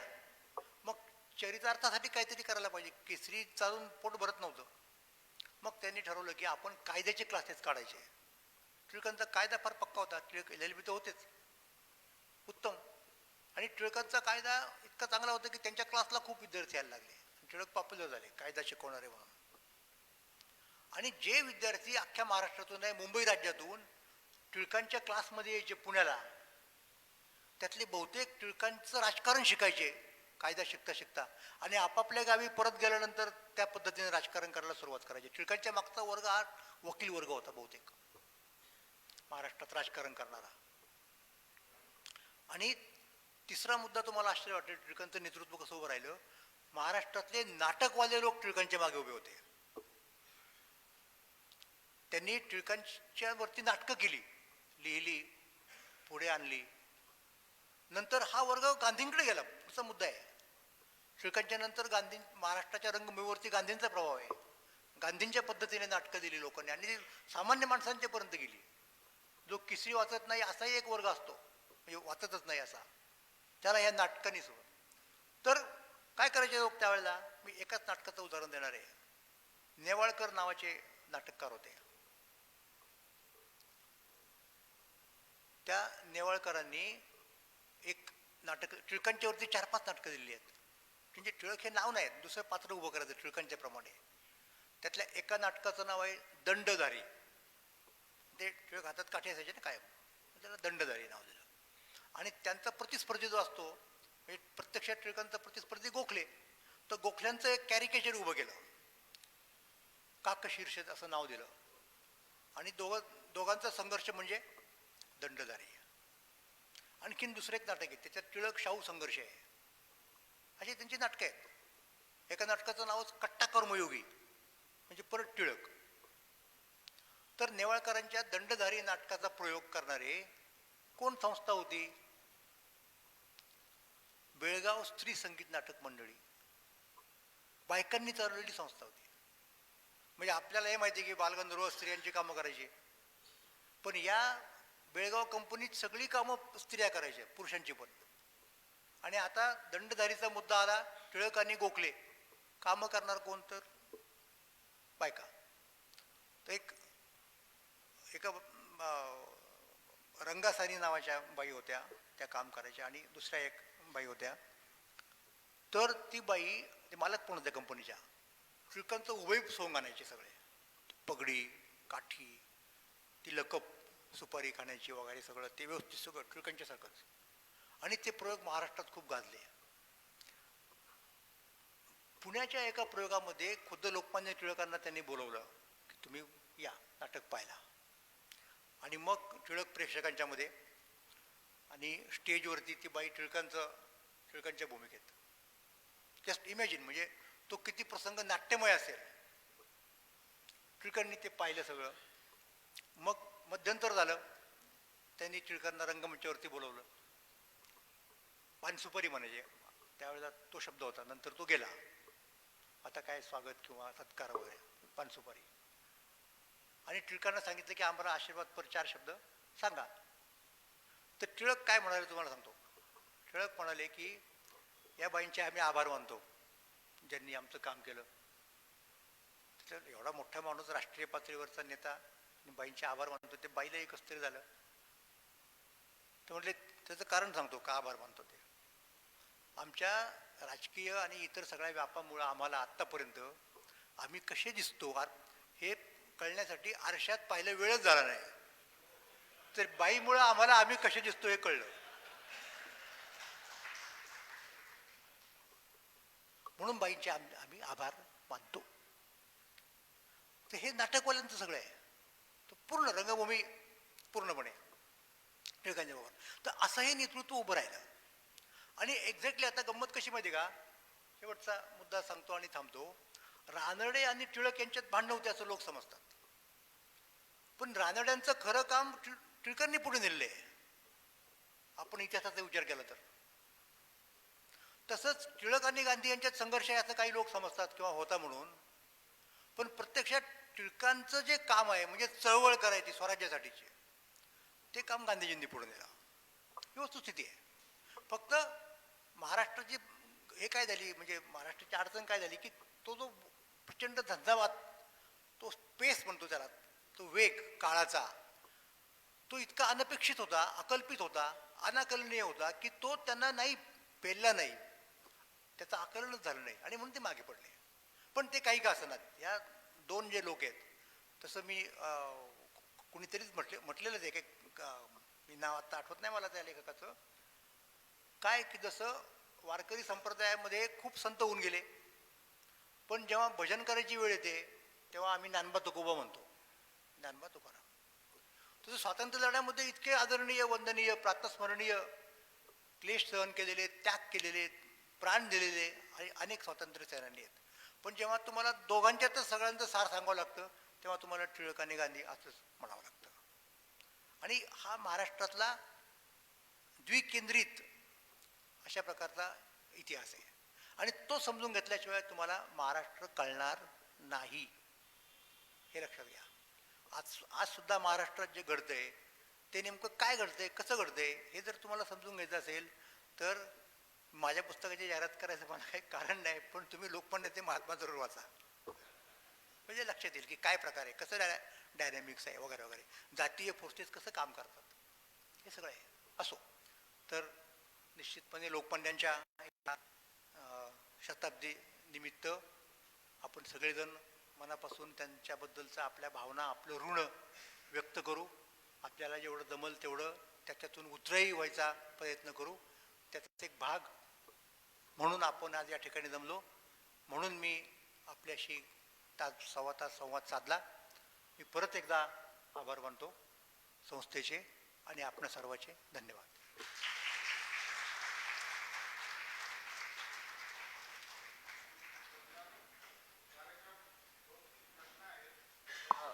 कार्यक्रमानंतर राष्ट्रगीतही होईल. खूप सुंदर विवेचन आपल्याला ऐकायला मिळालं. मी सभागृहाच्या डोक्यांकडे पाहत होतो तेव्हा आता पगडीही राहिली नाही आणि टोपीही राहिली नाही. जमाना जाकिटाचा आला असं माझ्या लक्षात आलं. पण एक प्रश्न असा आलेला आहे की नेतृत्व पुढारी पालट झाल्यानंतर सारं काही बदललं, पण राष्ट्रप्रेमात वा तत्सम विचारसरणीत बदल झाला का? हॅलो हॅलो हॅलो,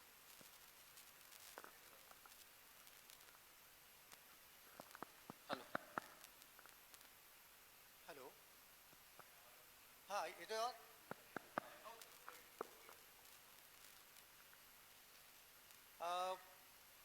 सारं काही बदललं पण राष्ट्रप्रेमात व तत्सम विचारसरणीत बदल झाला का, अशी काही फुटपट्टी नसते हो आपल्याकडे. कसं आपण ठरवणार? त्यामुळं या प्रश्नाचं असं सरळ सोपं गणिती उत्तर नाही देता येत. लोकमान्यांच्या नेतृत्वात आणि महात्माजींच्या नेतृत्वात मूलतः फरक सामान्य माणसाच्या दृष्टिकोनातून कोणता? तो फरक असा आहे माहिती का की गांधीजींच्यामुळे एक गोष्ट अशी घडली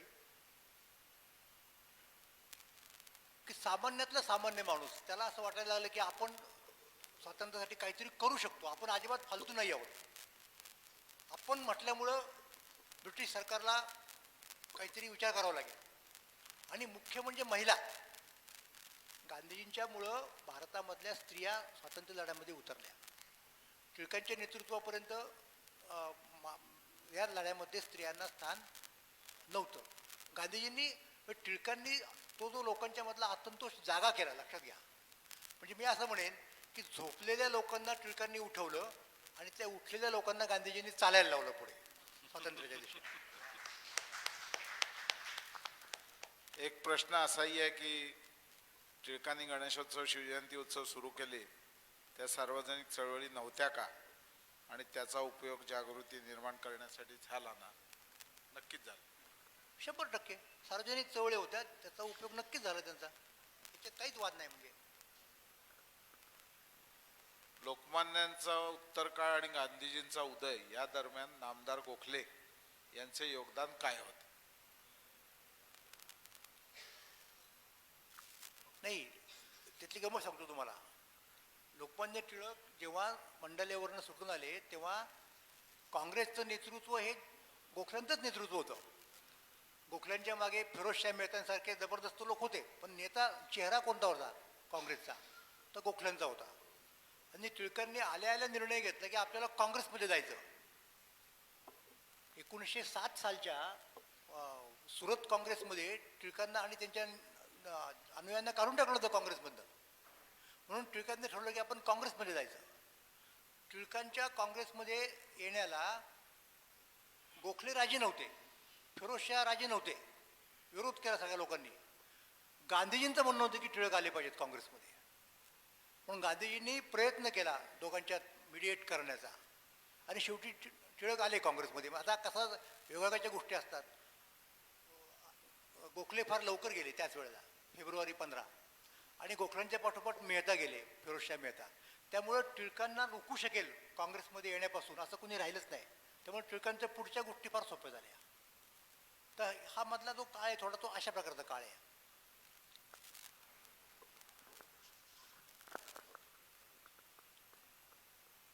टिळकांचे वर्णन महाराष्ट्रातील बहुजन समाला येणारे राज्य पेशव्यांचे असेल असे वाटत होते. तेला तांबोळ्यांचे पुढाऱ्यांचे वर्णन, या विसंगतीकडे तुम्ही कसे बघता? मलाही म्हणजे विसंगती काय याच्यात? नाही, टिळकांना तेरा तांबोळ्यांच्या पुढारी कोणी म्हटलेलं आहे? हे बहुजन समाजाच्या लोकांनी म्हटलेलं नाही, हे मवाळ लोकांनी म्हटलेलं आहे. म्हणजे टिळक तसे होते ना, बहुजन समाजातला फार मोठा वर्ग टिळकांच्या बरोबर असायचा. पण तशा प्रकारचं राजकारण टिळकांनी करणं चुकीचं आहे, कारण बहुजन समाजाला धरून राजकारण करता येत नाही. हे फक्त उच्च शिक्षित लोकांचीच कामं आहेत असा मावळ लोकांचा ग्रह होता. म्हणून त्यांनी टिळकांची अशी निंदा करायला सुरुवात केली, तेरा तांबोळ्यांचे पुढारी म्हणून. पण बहुजनांच्या मधात दुसरा जो गट होता त्याला हे जे तिली तांबुळे आहेत जे टिळकांच्या बरोबर असायचे ते उच्चवर्णीयांच्या काय प्रभावाखाली आहेत असं त्यांना वाटायचं. त्यामुळे असे दोन गट निर्माण झाले बहुजन समाजामध्ये, एक टिळकांना मानणारा आणि दुसरा टिळकांना न मानणारा. त्याच्यामुळे याच्यात विसंगती काही नाही आहे. आणि जो मानणारा नव्हता त्याचं असं म्हणणं होतंच मुळात की काँग्रेस हीच मुळात ब्राह्मणांचा पक्ष आहे आणि पेशवा येणार आहे असं म्हटलेलंच आहे. त्याच्यावरूनच खूप वाद झाले ना त्या काळामध्ये.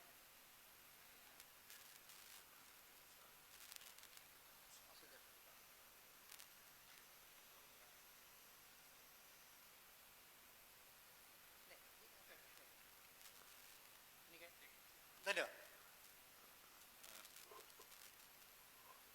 मला वाटतं आपण गेले तास दीड तास नेतृत्वाबद्दलचं विश्लेषण ऐकलं आणि इतकं समर्पक विश्लेषण, आणि ते सुद्धा महाराष्ट्रातल्या टिळकांच्या नेतृत्वानंतर उदय झालेल्या गांधीजींचं नेतृत्व.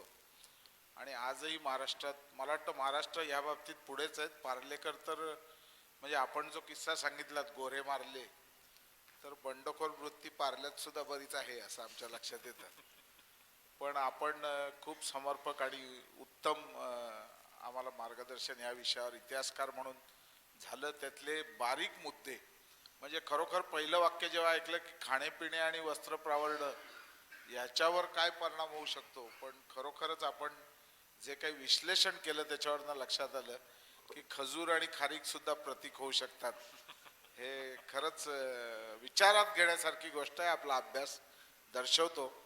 मी संस्थेतर्फे डॉक्टर सदानंद मोरे, सौभाग्यवती मोरे, आज उपस्थित विशेष नाफडे बंधू म्हणजे शेखर नाफडेही आलेले आहेत, ते खूप मोठे विधिज्ञ आहेत, त्यांचे बंधू, आपण सर्व चाहते टिळक गांधीजींचे आणि राजकारणाचं विश्लेषण समजणारे चाहते म्हणून आलात, त्याबद्दल खूप आभार मानतो.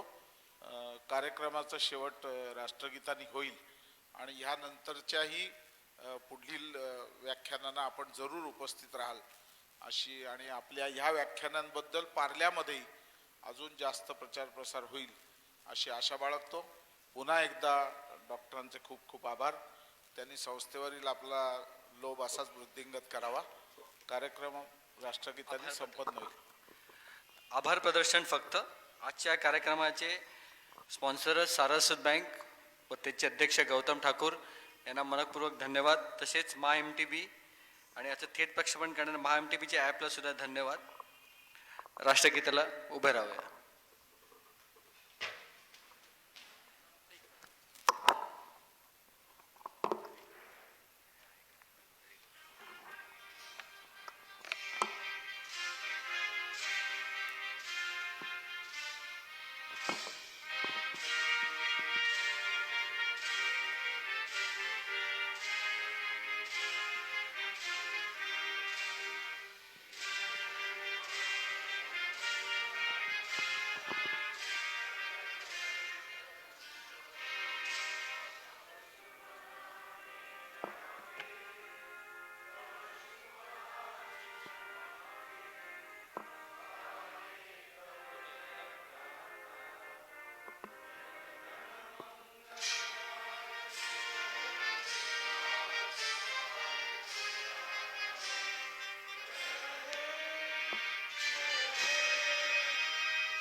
जय